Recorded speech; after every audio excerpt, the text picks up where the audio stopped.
Today I want to discuss the enigmatic discipline called philosophy. When people hear the word philosophy, they come up with different stereotypes.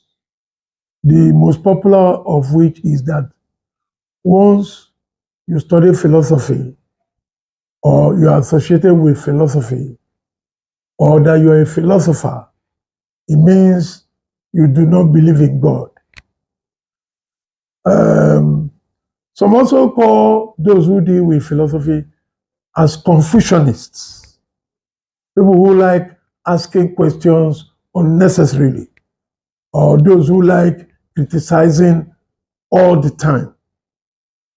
You see, all these stereotypes about philosophy, strictly speaking, are not correct. Although there are philosophers like myself who are unbelievers. Also, fundamental to philosophy is asking questions and then criticisms. But to criticize, to disbelieve in the existence of God, all these things do not exhaust what philosophy is all about. You see, the word philosophy is derived from two Greek words, phile or philos, which means friend of or lover of, and then Sophia, which means wisdom. Therefore, if you look at philosophy etymologically from the Greek words that form the origin of the expression, you can now say that philosophy is the love of wisdom. Now, to unpack that seemingly simple proposition, love of wisdom, can take us years because the word love is not easily definable, but it involves passion, it involves commitment, it involves willingness to do that for the purpose of what one loves, to go the extra mile.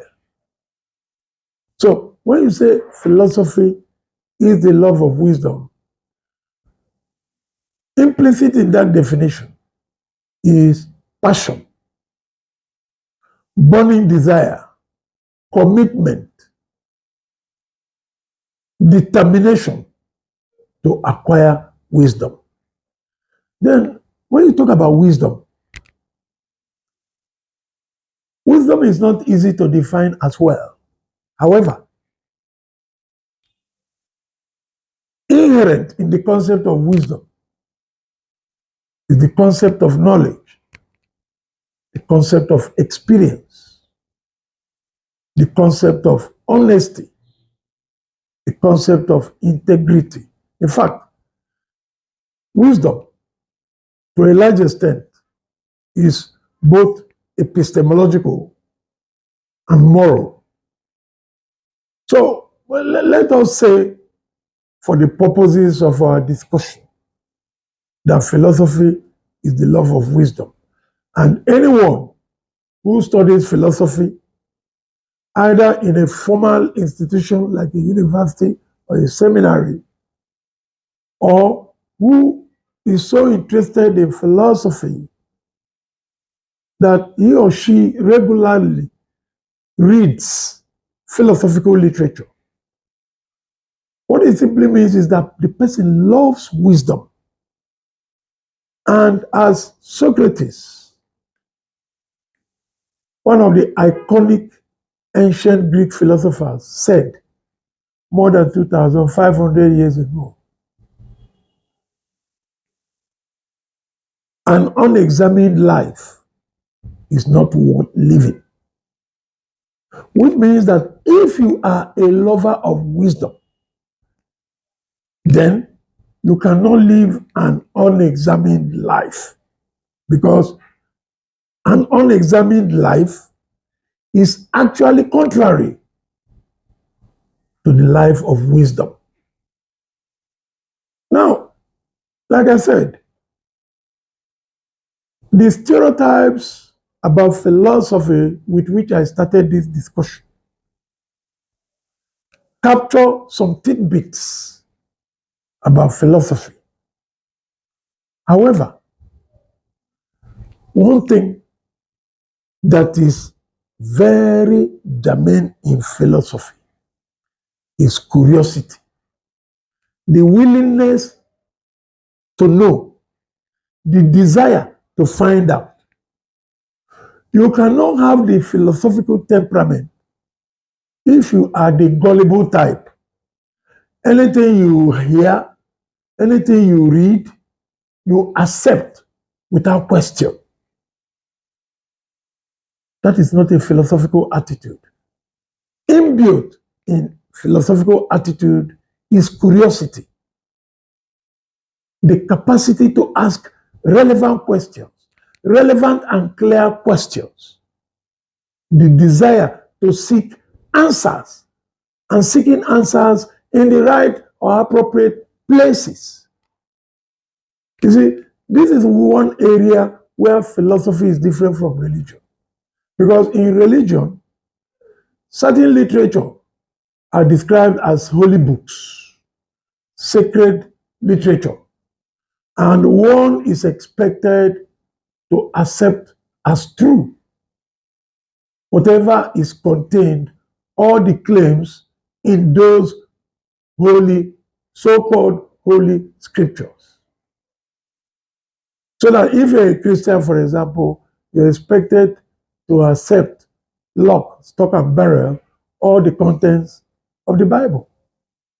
The same thing with a Muslim. If you're a Muslim, you're expected to accept first what is written in the Quran as the literal word of Allah, the God of the Muslims. And of course, you must respect the contents of the Hadith, which you might describe as the companion to the Quran. As somebody interested in philosophy, you cannot do that. For you, nothing under the sun is beyond question. As a philosopher, you must learn the habit of asking questions, of being critical. In fact, the critical attitude is the center of gravity of philosophy, properly so called. Therefore, as we continue to discuss, you will continue to realize that philosophy is the greatest intellectual discipline that has the potential to open your mind to different possibilities in the imagination.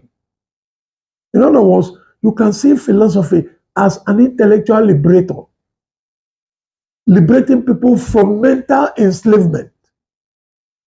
No discipline is properly placed as philosophy to provide that intellectual horizon, that expanded intellectual horizon that enables those who study it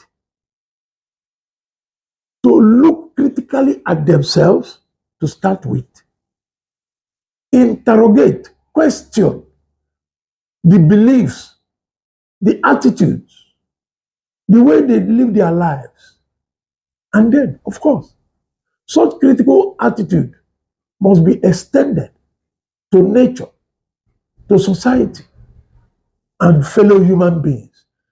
For the philosopher, nothing in the universe is beyond criticism. But the criticism must be based on sound arguments. So you can see that philosophy is an intellectual therapy.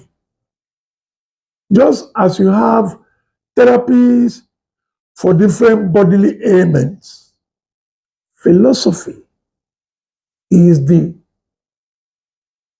appropriate therapy, intellectual therapy that can cure humanity.